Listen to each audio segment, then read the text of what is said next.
Il est temps de vous informer sur Kivu Morning Post, messieurs dames, bonjour et bienvenue à la une. L'AFC M23 accuse les forces congolaises d'avoir violé les cessez-le-feu en bombardant, c'est mardi 21 octobre 2025, à l'aide des drones CH4, les zones habitées d'Mpeti et Nzibira dans l'est de la RDC. Des bombardements des drones de l'armée congolaise ont eu lieu aujourd'hui à Kalembe visant des positions militaires de l'Alliance Fleuve Congo dans les groupements de Bachali Mokoto. Nous sommes en territoire de Massissi. C'est tout pour les sommaires. Après cette virgule, les détails.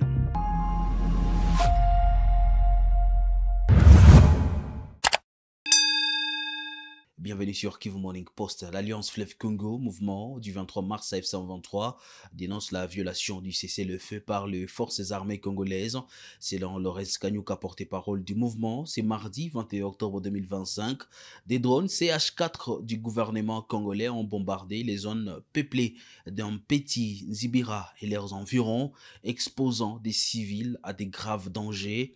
Il affirme que l'AFC M23 reste engagé à protéger la population et à neutraliser toute menace. Et toujours dans les mêmes chapitres, des bombardements des drones de l'armée congolaise ont été signalés tôt le matin du mardi 21 octobre 2025 à Kalembe. Ces attaques ont ciblé des positions militaires de l'Alliance Fleuve Congo et AFC M23 dans les groupements des Bachali Mokoto. Nous sommes en territoire de Massissi. Simeon Semasaka nous en dit plus.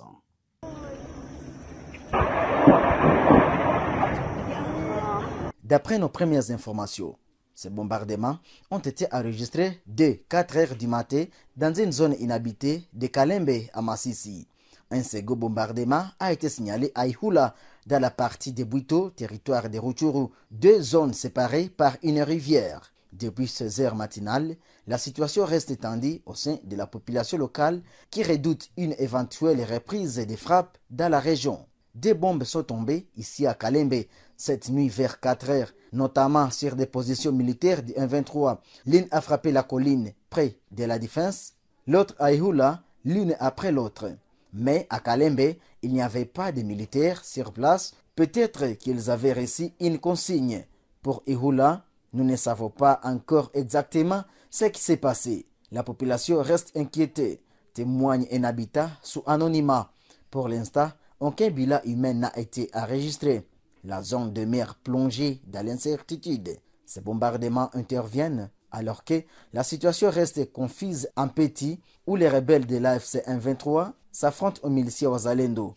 La semaine dernière, Bertrand Bissimwa, coordinateur adjoint de l'AFC M23, a dénoncé les bombardements des positions de l'AFC M23 sur l'axe Petit dans le territoire de Walikale. Toujours dans cette partie de la province du Nord Kivu, des violents affrontements opposant les éléments de l'Alliance Fleuve Congo AFC M23 aux résistants Wazalendo ont été signalés tôt le matin de ce mardi 21 octobre 2025 dans les villages de Biboué et Kalungu, en groupement Bachali Mokoto en territoire de Massissi. Nous sommes au Nord Kivu. Fiston ici Mwami.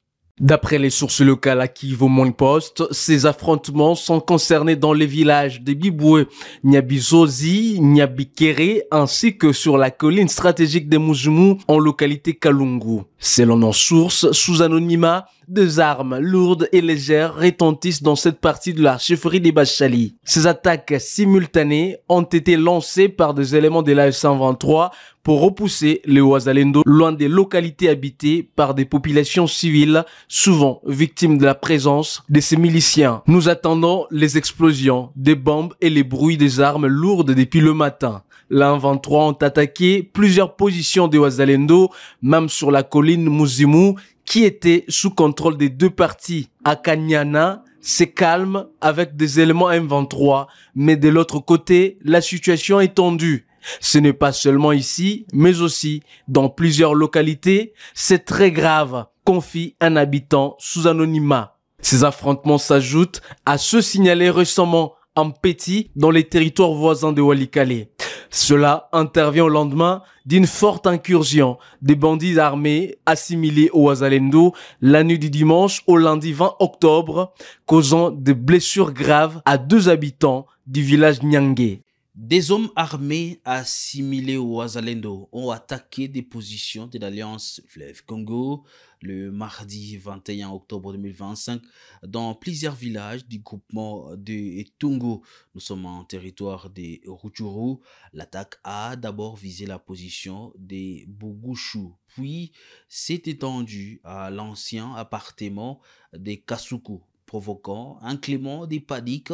Un habitant de Kisenji a succombé à ses blessures après avoir été touché durant les affrontements. Un calme relatif est revenu dans la zone et certaines activités reprennent progressivement, témoigne un habitant local à Kivu Morning Post.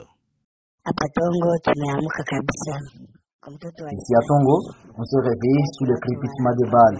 Les inconnus ont attaqué une position de 1-23 à Bongoshu, d'autres à la résidence des Kasuku, en provenance de Hohe et Marangara. Mais juste après 30 minutes, la situation a été rétablie. Dans cette même nuit, il y a eu un cas de pillage systématique des biens des populations. Même les bêtes ont été emportées au niveau de Kionga. Mais les activités sont en cours pour le moment. Justement, il y a un mort du côté civil au cours de ces échanges. C'est nous civils qui en souffrent.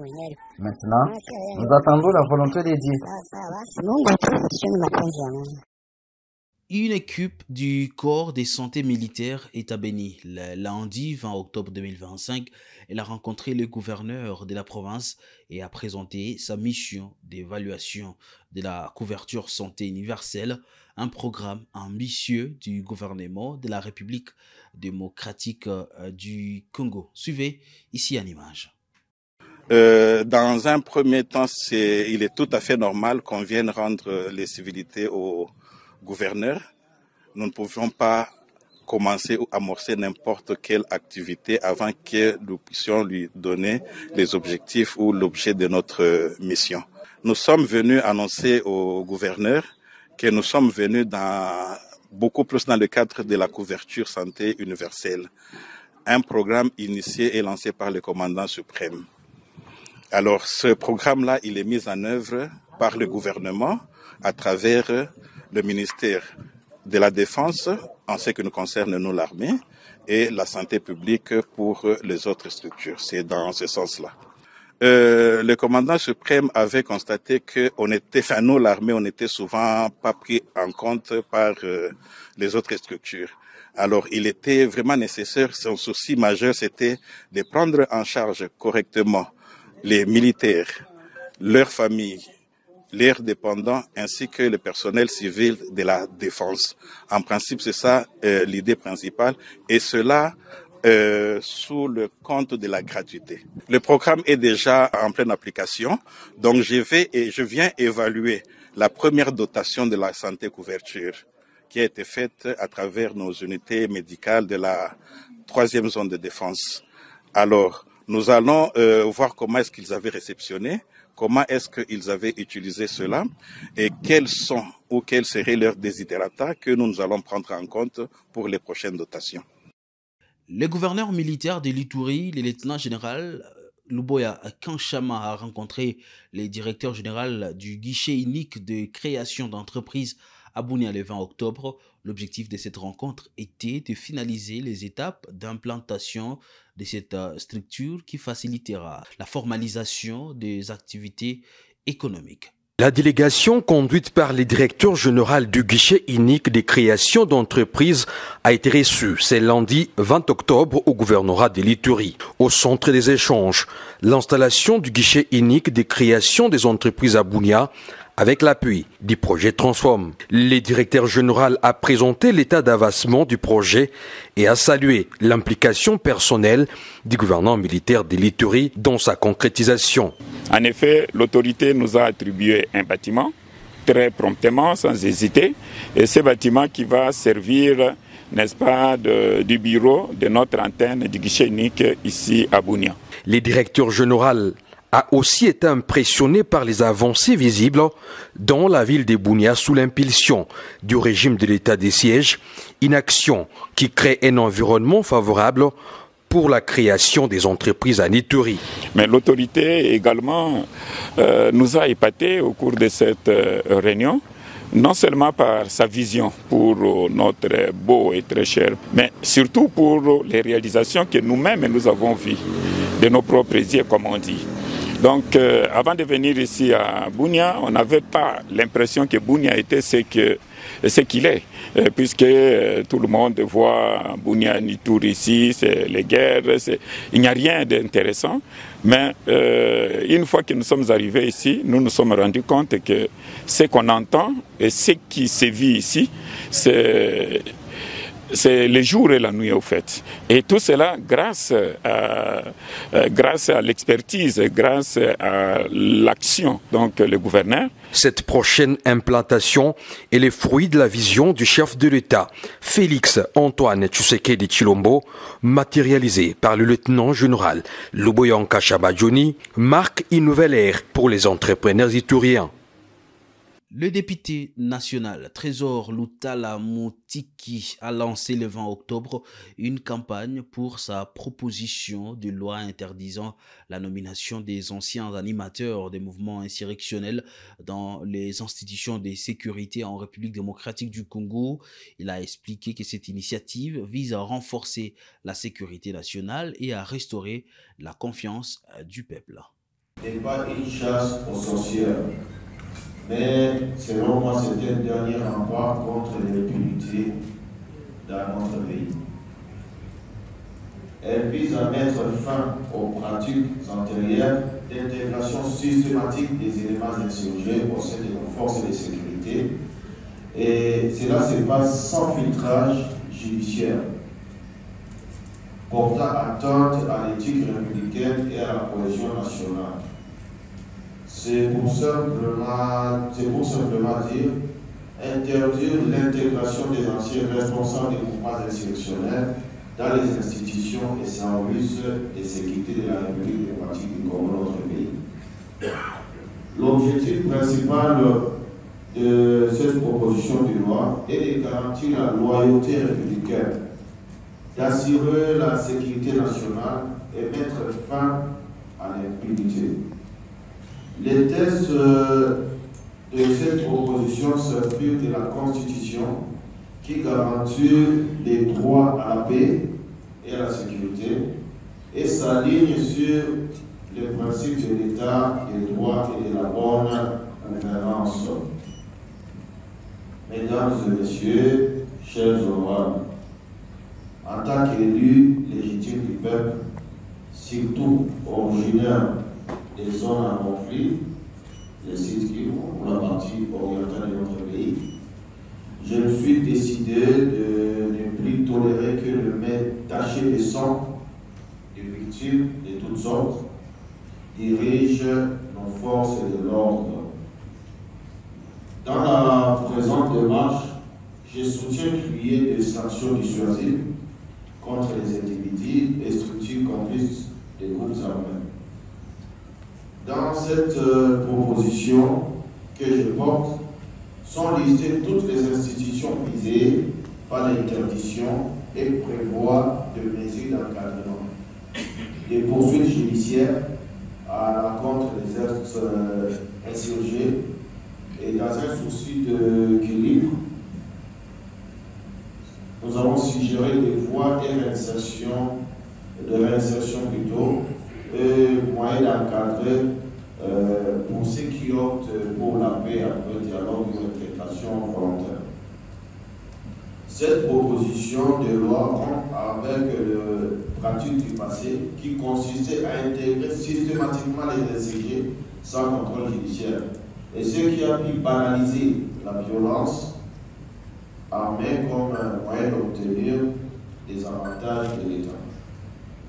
Il répond également à une recommandation du Parlement congolais de 2022 avant notre accession à l'Assemblée qui visait à interdire l'intégration de membres de groupes armés terroristes dans les institutions ainsi qu'aux dispositions de la loi électorale de 2006 instaurant l'inéligibilité des auteurs des crimes internationaux.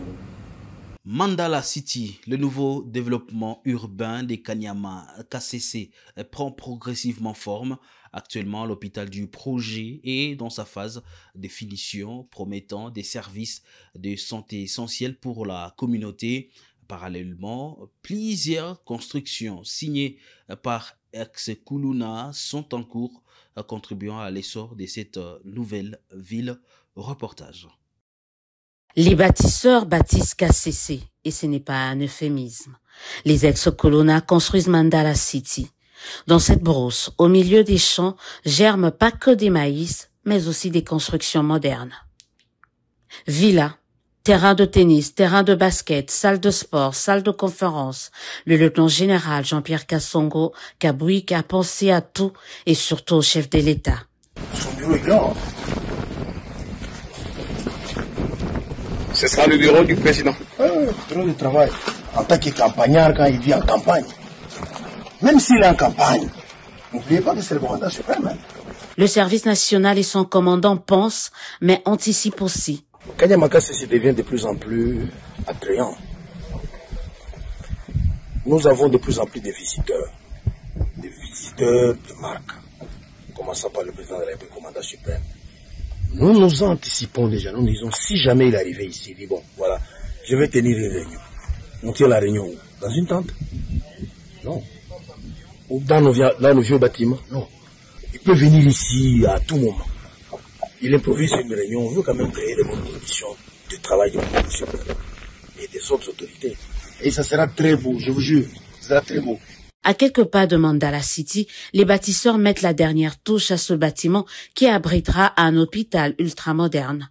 Le tout sous la supervision du commandant du service national. Tous les équipements sont déjà commandés, sont en machine. Il n'y a qu'une seule ambulance, il y a une deuxième ambulance qui vient. Mais il n'y a pas que ça. Les lits, les matelas, la pharmacie, tout ce qui est pour un hôpital, tout est déjà commandé, tout est déjà disponible. Mais Kanyama KCC restera avant tout cette terre qui prouve à suffisance que la revanche du sol sur le sous-sol, cher au président de la République, Félix-Antoine Tshisekedi, n'est pas un mythe. Au-delà du maïs, le cheptel bovin du service national à KCC s'agrandit. Parti de 4 bovins, il en compte actuellement 6000 têtes. De la viande bovine qui va s'inviter bientôt sur la table de militaires et policiers avec pour accompagnement le foufou national fait à la base de la semoule estampillé service national. Lors de la 151e Assemblée de l'Union interparlementaire à Genève, le président du Sénat, Sama Lukonde, a sollicité le soutien des membres de l'UEP pour le processus de paix en RDC. Il a souligné les enjeux sécuritaires et humanitaires dans l'est du pays. Lukonde a également rappelé que la RDC a ratifié les conventions de Genève et a instauré des lois pour améliorer la réponse humanitaire, y compris un fonds de réparation pour les victimes de violences sexuelles. Mon pays a ratifié les principaux instruments internationaux relatifs aux droits internationaux humanitaires, notamment les conventions de Genève et leurs protocoles additionnels, ainsi que d'autres conventions y afférentes. Des dispositions législatives et réglementaires nationales complètent ces engagements et visent à mieux organiser la réponse humanitaire. C'est notamment la loi instituant un fonds national de réparation pour les victimes de violences sexuelles en contexte de conflit, l'établissement d'organismes chargés de la gestion humanitaire et de coordination entre acteurs gouvernementaux, agences onusiennes et organisations non gouvernementales, l'institution d'une caisse de solidarité nationale et de gestion humanitaire des catastrophes. Des mesures législatives supplémentaires sont en cours, notamment la ratification prochaine de la Convention de Kampala pour la protection des personnes déplacées, vu qu'elles sont dans des situations très difficiles. Par ailleurs, la République démocratique du Congo reste une terre d'accueil pour de nombreux déplacés. Et c'est par là que nous allons mettre un point final à l'actualité du jour pour ce mardi 21 octobre 2025. Messieurs, dames, merci à vous de l'avoir suivi. C'est pour la première fois que vous suivez Kivu Morning Post. Abonnez-vous à la chaîne.